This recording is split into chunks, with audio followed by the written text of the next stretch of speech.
each day. Where there's a will, there's a way. The views and opinions expressed on Trudging Together are solely those of the host, co-host, and our guests. They do not necessarily reflect the views of any organization, fellowship, or other entity, and definitely not your boss, your neighbor, or that one guy in your home group. The content of this program is not intended to replace medical, psychological, or professional advice. If you're looking for that, please seek guidance from qualified professionals who spent way too many years in school. What you'll hear here is based on lived experience, recovery journeys, and the occasional bad coffee-fueled joke. Trudging Together is not affiliated with any 12-step fellowship. We are simply people sharing our stories and walking this path together, one day at a time. Thank you for joining us, and remember, recovery is serious business, but that doesn't mean we can't laugh along the way. Happy Monday. Monday. Hope you all had a good weekend. I've been really busy this morning. I had Take 12 radio. And then I had to meet with the new executive director of Detox. Her name is Vanessa. And we get along very, very well. You said cigarettes and ice, right? And ice. Yes, please. Thank you, baby. Love you. Love you too. All right. Hi, Brenda. Good to see you. New picture there. Good job. New pictures, new week. This day's going by fast. Right. So I'm talking to Vanessa, and she brings up that they're hiring somebody. They're looking for somebody. I'm like, I know a few people that could do this job. Good afternoon, Harold. Good to have you. Welcome. And right. So I call my friend Dane. I'm like, hey, Dane, this job would be perfect for you. He's like, if I didn't love my job and where I'm at and what I'm doing, we're getting ready to do this, this, and this. Do you need a job? Because we need you right now, Dion. And so I was offered a job. Gotta wait for that to happen. Yeah. Outreach. All right. You like the upgrades? Doing a little bit at a time. Things have kind of been changing here a little bit, but that's part of growth too. As we grow, we're going to be a little bit different, right? We're gonna, but her and I got along so well. She set up a meeting with me in another month, so we're gonna be doing some things. We went up, covered some needs, things like that, but what it came down to, it's connection, it's communication, it's about having trust, right? Like, we didn't set up anything big together. I brought up, I'm like, we need to get to know each other a little bit first, and I think she agreed with that, right? Not only that, but she just started the job. I want to respect what she's doing. She had a lot of respect for me too, which I really appreciated. So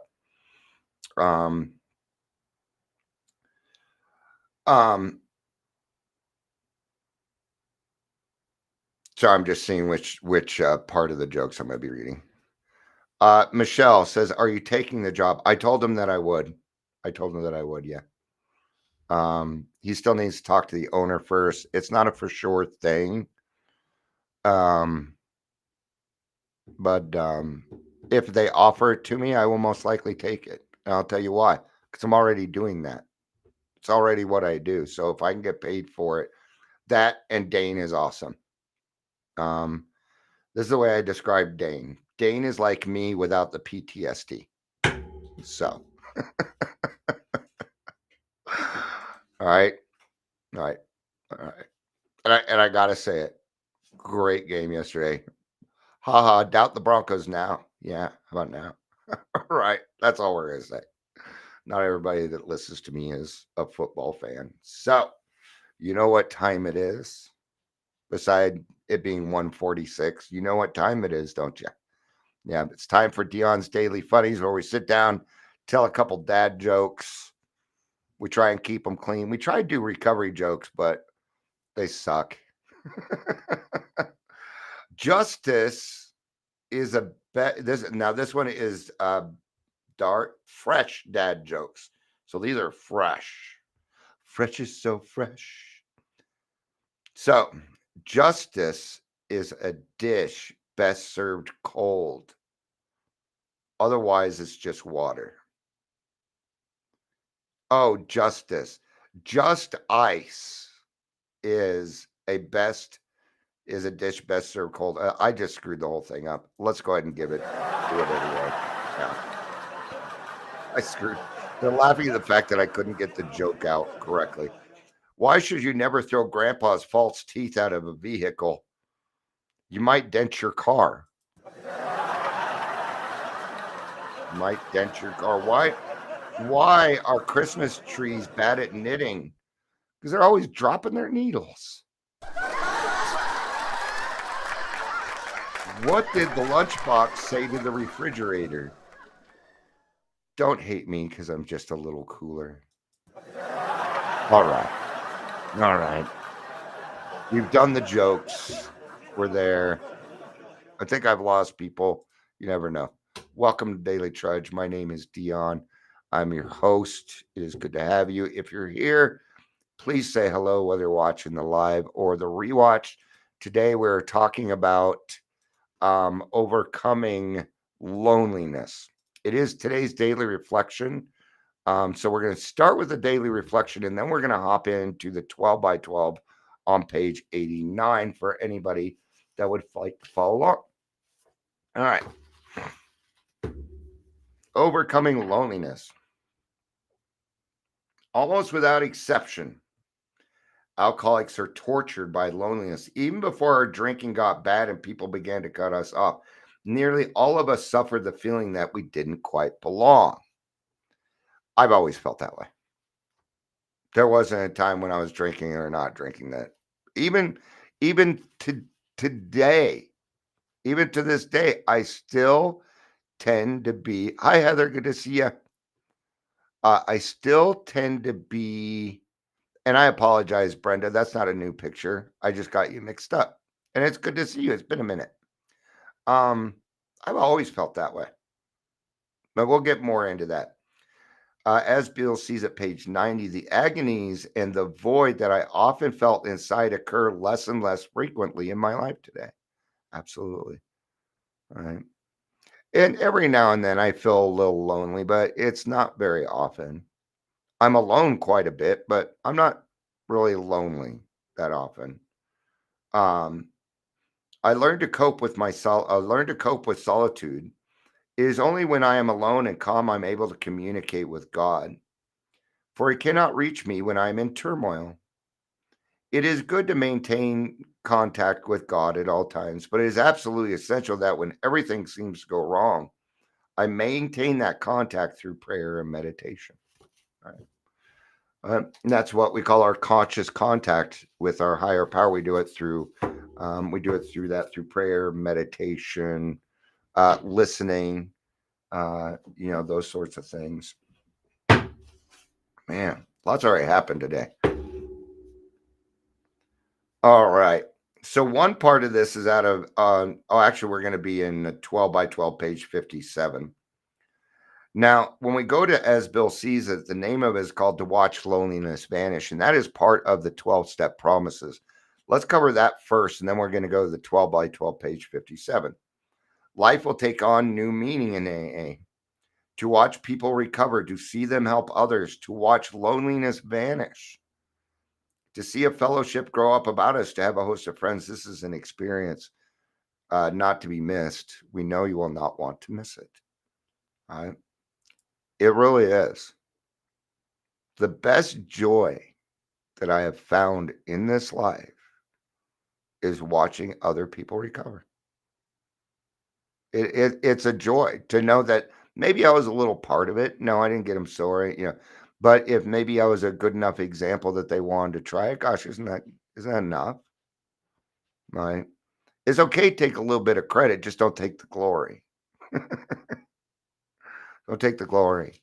All right. But there's nothing better than watching somebody that you have sponsored start to take on sponsees and watching those sponsees start to get their life back together.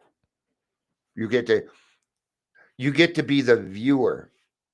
You get to be the audience and watch. All right. And this is humility in action when we do that. All right. Well, because when you have sponsees, they're pretty grateful that you help and stuff. And I just say what my sponsor told me. All I ask is you just pass it on to the next person. It's how we stay alive. I want this program to be here for my grandchildren. I'm sure you do too. All right. So let's go ahead and get to the reading on page 57 here. How are we to overcome loneliness? The short answer to that is community, fellowship, service work, and of course the big HP, right? Higher power. Right? Unless you're a geek, then that stands for hit points. For my Dungeons and Dragons fans, right? Right. My initials are DM, Dungeon Master. Oh, so we're going to just go ahead and get started on page 57 here. What are we likely to receive from step 5? For one thing, we shall get rid of that terrible sense of isolation we've always had. See, it's your problems that are separating you from everybody else. If you do not face your problems and try and solve them, or if you let them turn into resentments, these are the things that separate us from the rest of society, and we will drive everybody else around us away with our anger. Okay. Now this is what happens. We have a fear that somebody is going to abandon us, and we have it so much that we make it come true. Yeah, we do that. But yeah, that terrible sense of isolation, of not belonging. Right. And why is that? Because you've just admitted everything that you've done wrong in life, and now you've settled your past. Well, now you can move forward. You've been lifted of a weight that you didn't need to carry around. Right.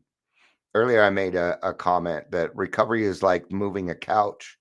Sure, you might be able to move that couch by yourself, but gosh, it's a lot better when you have a few friends helping you out. Right. Almost without exception, alcoholics are tortured by loneliness. Even before our drinking got bad and people began to cut us off, nearly all of us suffered the feeling that we didn't quite belong. Either we were shy and dared not draw near others, or we were apt to be noisy goodfellows, craving attention and companionship, but never getting it, at least to our way of thinking.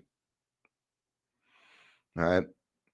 Yeah, the one thing I think that was probably said about me growing up was bad attention is better than no attention. But I didn't know the difference between good attention and bad attention. Nobody taught me. And it was not something I was born with. Attention was attention. Not only that, but my family didn't really give good attention unless you did what they said and how they said it. And I never quite fit in. The man that raised us had expectations of me that I just couldn't follow through on. I couldn't do it. It wasn't for lack of trying. It's just that I didn't know. Right. And since I didn't get much attention from my family, everything bad that went on in the house was my fault. Sound familiar? Not all of it was. I took a few beatings from my brothers, and they know it. Right. Never, at least to our way of thinking, there was always that mysterious barrier we could neither surmount nor understand, which is weird considering we're the ones that put it there. We didn't do it on purpose. It was not intentional. We didn't even know we were doing it, but we did. Right. I've been saying this a lot, and it just becomes more and more true.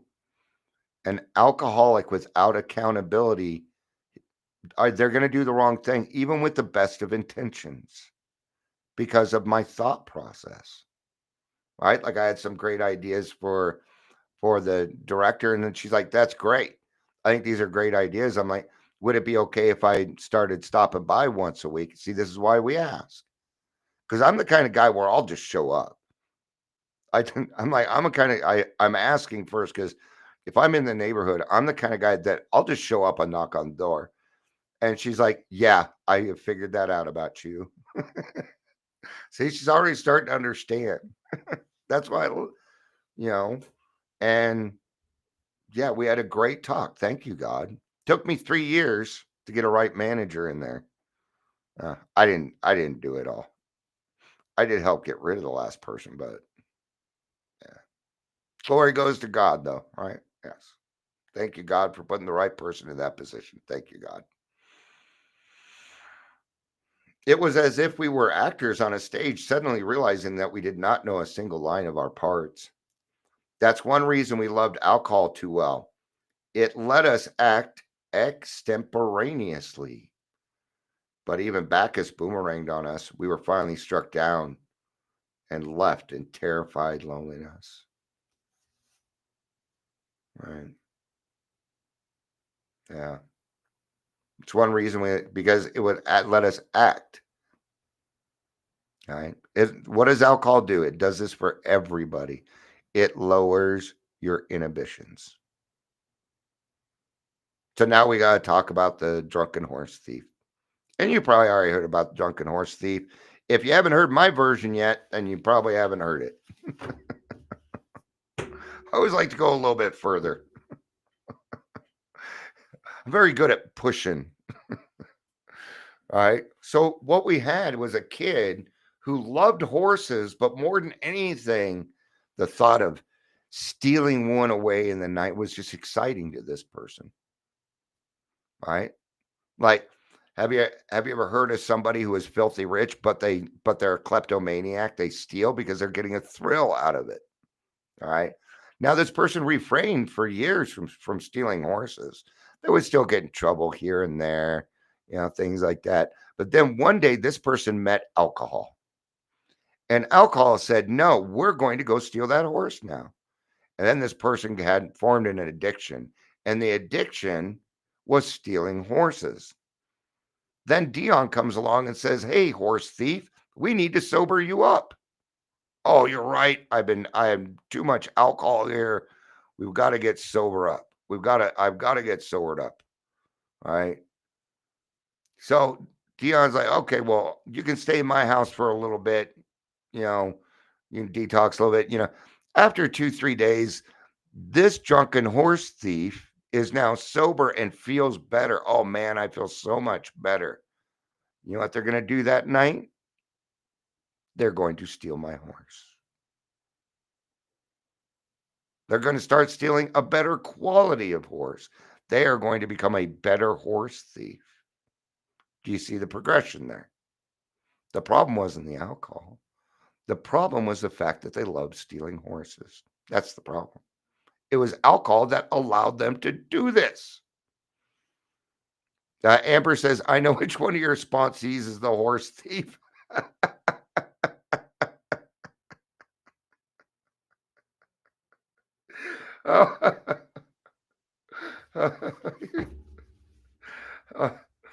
Right.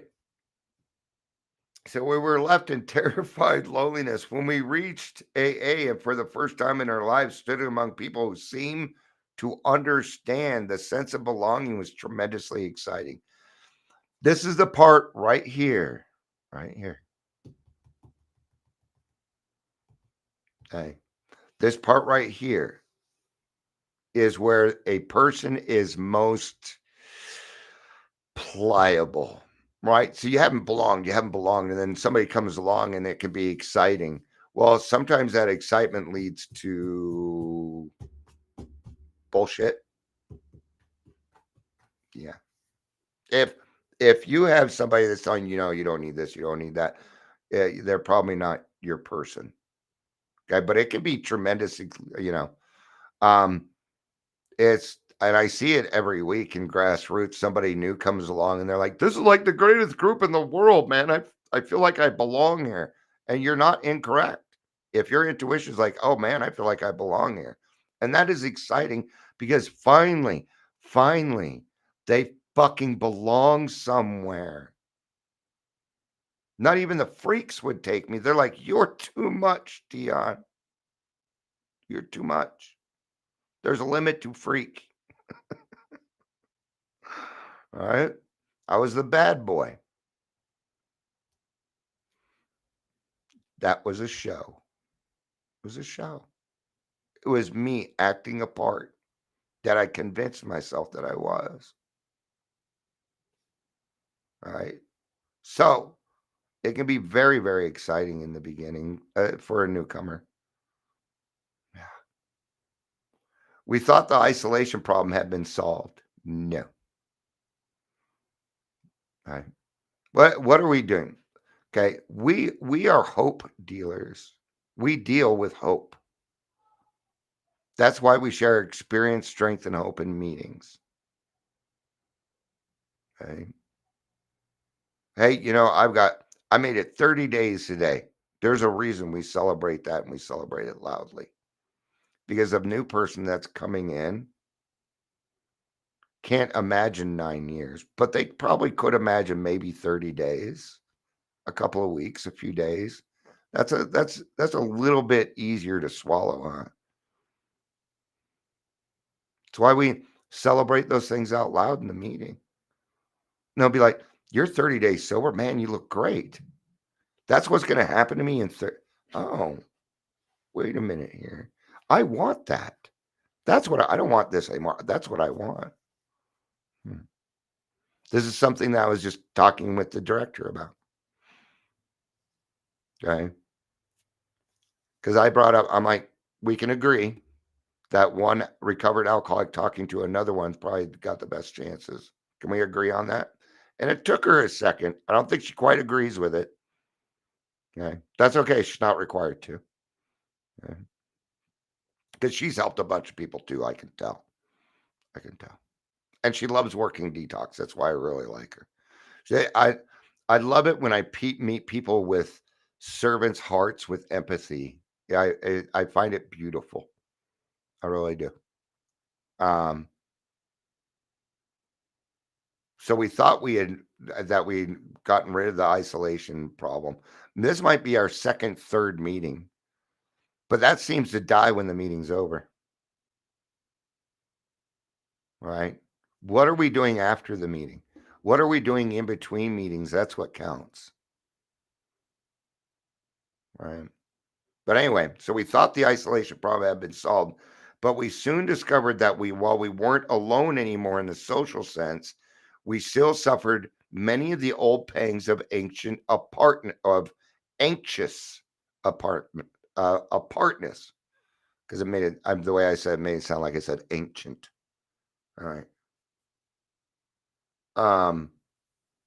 You think dogs are the only ones that get separation anxiety? No. Nope.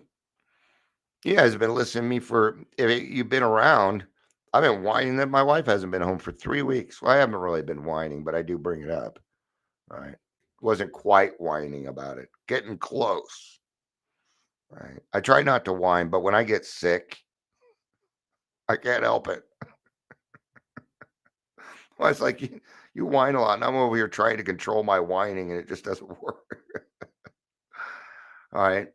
Until we had talked with complete candor about our conflicts and had listened to someone else do the same thing, we still didn't belong. Step 5 was the answer, is the beginning of a true kinship with man and God. Did you hear that, ancient apartment? Ever your shit? It says here, listen to the full line. Until we talk to somebody with complete candor of our conflicts, and there's 2 parts to this, and had listened to someone else do the same thing. Right? I had people worry. Ancient departments of society. All right. What does that mean? Means it's not complete until you sponsor somebody and do the 5th step. That's how I'm taking it. Maybe they mean that while you're doing your 5th step, that the person that you're talking to brings up certain one of theirs too. So maybe there's a couple ways to look at that. Okay. But what did we read in how as Bill sees it? If we go back here to page 90, right? And what did they talk about? Life takes on new meaning to watch people recover. See?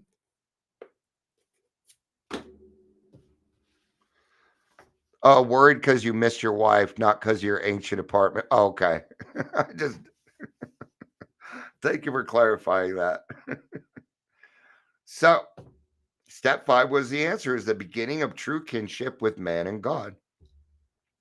This vital step was also the means by which we begin to get the feeling that we could be forgiven no matter what we had thought or done. Yay, forgiveness. Forgiveness. Self forgiveness. Forgiving yourself. Your sponsor may even give you permission to forgive yourself, but you do need to forgive yourself in this stage. Look at all the things you're going to feel bad for everything that you've done. I did. Still took a little while for the blame and shame to go away. I have a tiny bit of regret. I do. I still have a tiny bit of regret when it comes to my children. And I don't want it to leave because that regret helps me be a better person each day.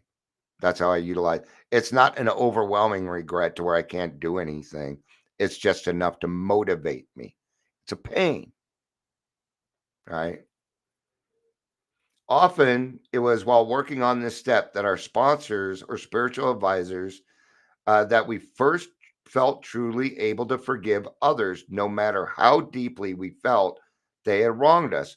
Our moral inventory had persuaded us that all round forgiveness was desirable, but was only when we resolutely tackled step 5 that we inwardly knew we'd be able to receive forgiveness and give it too. Now, sometimes I hear people say, I hold no hate in my heart for anyone. Okay. This is what they're talking about. And all round forgiveness is good. But for an alcoholic, we have got to get down to causes and conditions. And all around forgiveness is doing half the work. Let's check out some other things here. Let's see if Chat GPT had anything good for us to say on this, right? Ego isolation, fear of vulnerability, the false belief that no one understands me. That's a big one. You'll hear people say this all the time. Well, people just don't understand. You don't understand. When I was talking to Vanessa, one of the things that I said was, I've been a peer coach and I've done 12 step work. And I told her that AA Dion helps more people than the peer coach. She's like, why is that? I said, because I make money over here. And the person I'm talking to knows that, and they will take it into account. But if they know I'm not being paid, then they have nothing to use against me, and I can get through to them a little bit quicker, a little bit easier. Not always, but when we're paid for it, it's a little different, right? So there's also a part in the big book who says we are people who would not normally mix. But now that I've gone through the work and do what it is that I do, I am just another member of society. I am. I get to vote. People trust me. I mean, people hand me keys to churches over at CRC. I can walk anywhere I want. Nobody gets to do that. But I bet I could go do a tour. Nobody would even say anything. I love it. I love it. As part of the being the center of attention that I do love, I'll have to say a little bit does go to my ego. Okay. Loneliness is a spiritual disconnection. Now, when you're in it, it is hard to get out. It's really hard to get out. And we might need other people to help us out with that. So if you're feeling lonely, Pick up that 1,000-pound phone, man. Ask God for some guidance. Right? Maybe even just go to the park where there's other people. Even something like that. Some human contact is probably a good idea, right? Since my wife wasn't here for the last 3 weeks, I had to go out more because I wasn't having much human contact. I know it's like after a week. I'm back and I'm leaving. You're back and you're leaving? All right. It's just a little bag of ice and 2 packs of cigarettes. I'll get the cigarettes No, myself. no worries. Love you. Love you too. Be careful.